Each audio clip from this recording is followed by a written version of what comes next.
What's up guys? Huway here! So if bumili ka ng aftermarket wheels, tapos pinabalance mo na, pina-wheel align mo na, tapos tumakbo ka na mabilis, then nakaramdam ka ng vibration. So bakit may vibration?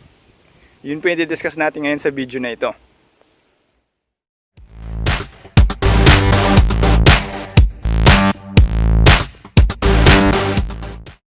So kung makikita nyo, tinanggal natin yung gulong.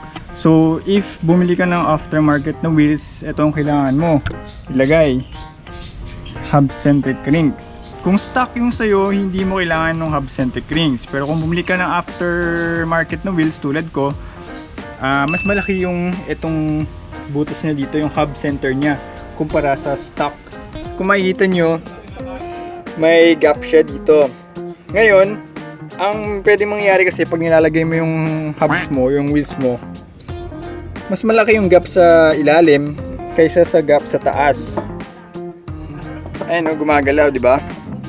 Compared sa stock na mags, pag binount mo dito, saktong-sakto siya dito sa wheel hub, wala siyang galaw. Ito,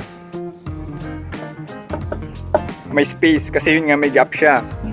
Doon papasok yung hub-centric rings. I-eliminate niya yung paggalaw na yun kapag nilalagay mo yung mags mo, at saka isesentro niya. Ba't hindi na lang gawin sakto ng mga wheel manufacturer, no? Ang case po kasi, iba't ibang model, iba't ibang make, iba't ibang sizes nung center hub, nung wheel hub. Kaya ang ginagawa ng mga aftermarket wheels na manufacturer, nilalakayan na lang nila yung hub nung kanilang mags para magkasya sa iba't ibang sasakyan. Okay, so if magkakabit ka ng hub-centric rings, mainly may dalawang materials na ginagamit pang gawa ng hub-centric rings. So ito, tulad ng hawak ko, ay plastic. So matibay naman siya, makapal. And yung other material is bakal or aluminum. Yun yung mga common na materials na ginagamit sa hub-centric rings. So yun, another thing to point out is yung size. Syempre kailangan makuha mo kung ano yung correct size. Para masukat mo is ito sa wheel hub mismo na sasakyan. Sukatin mo mula dito sa labas, yung pinakalabas, hanggang dito sa kabila. Make sure lang na nakasentro yung ano mo, hindi ka nagsusukat from here to here. Make sure dapat yung pinakasentro para may tama kang reading. So mas advice ko gumamit kayo ng digital na caliper para precisely nyo makuha kung ano yung sukat ng wheel hub nyo. Yun yung diameter ng wheel hub mo. So ito siya, yung diameter dito sa loob ng hub-centric ring. Then syempre, susukatin mo rin yung diameter ng iyong mags. So for this Rota SS10, 73 yung kanyang hub. Sa ating hub-centric ring, 73 itong outer diameter niya. Ito, 73 yung labas. Tapos 60.1 yung loob. So yun, kung mapapansin nyo, may para siyang lip. Ito. So yun yung nakatapat sa wheel hub ng sasakyan. Tapos itong walang lip ang nakatapat sa mags. So patong mo lang siya dyan. Try mo pupukin ng kamay para hindi mahulog. Then tsaka mo siya pupukin ng rubber mallet or anything na may goma. Basta lang maipasok natin para hindi natin madamage yung ating mags. Lapat na lapat dapat. Then you're all good. Pwede mo na siyang kabit ulit. So yan, naglagay na tayo ng hub-centric rings. Ayan, nakita nyo yung black na part. Pinila na yung gap. And yan, ngayon nakalapat siya. And try natin galawin. Ayan. Kung makikita nyo, hindi na siya gumagalaw tulad nung kanina. Kasi, na-fill na yung gap.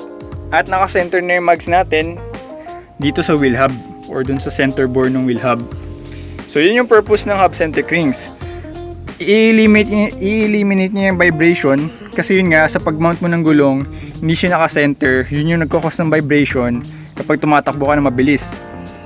Ngayon, since naka-center na yung ating mags, guaranteed na bilog na yung ikot ng ating gulong. Compared sa pag walang hub-centric rings, mukha siyang parang oblong yung ikot ng gulong niya kasi may part na malaki yung gap sa baba, tapos yung maliit yung gap sa taas. Hindi siya naka-center, so parang ikot niya oblong. Yan, we're done with 1 wheel. 4 more to go. So, hindi ko na kayo iinipin. Ito fast forward na lang natin or kakat natin to the point na mailagay na natin lahat ng hubs and foot rings.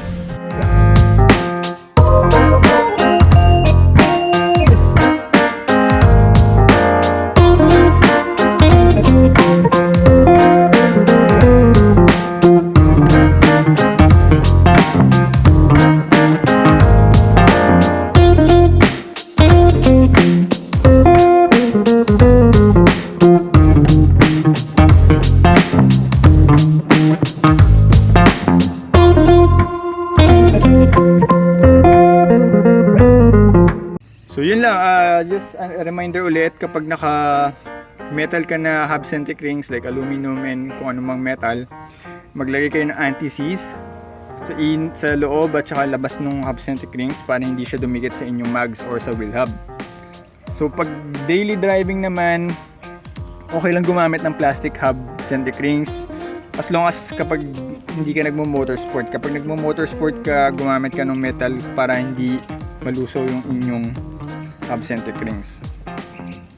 So yan po, pag kinakabit na natin yung ating aftermarket wheels, lagi na po siya naka-center. So yun lang po yung main purpose ng hub-centric rings is sinesentro niya yung mags sa wheel hub.